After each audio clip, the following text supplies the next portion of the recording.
These stages all have to be handled carefully because there are ethical pitfalls at each step, and you don't want to fall into those ethical pitfalls. Starting off by picking a good non-predatory journal for your next paper, which is a huge issue, of course, for researchers around the world. We all get loads of emails.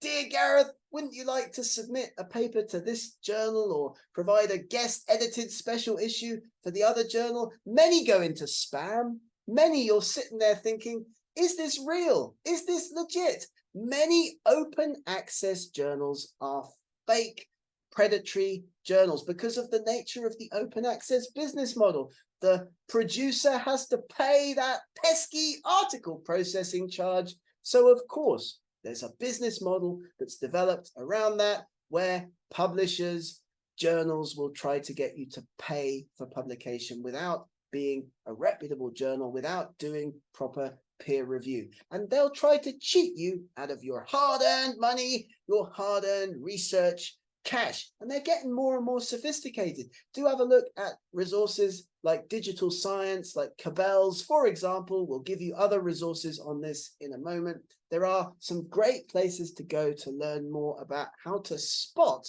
those predatory publishers. But it can be difficult. It can be tricky.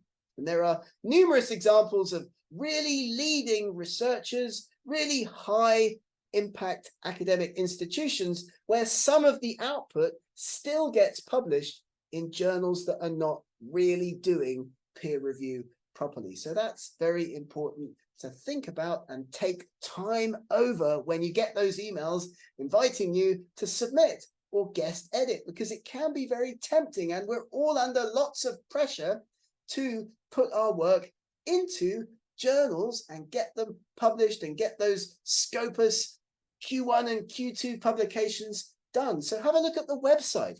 Is the URL strange? Does the site contain obvious errors? Is it indexed? Is the journal indexed in places like the DOAJ? Who's on the editorial board? Do you recognize their names? You can write to them. You can ask people who are on the editorial board if they're really on the editorial board. Are papers being published regularly? Are they on time?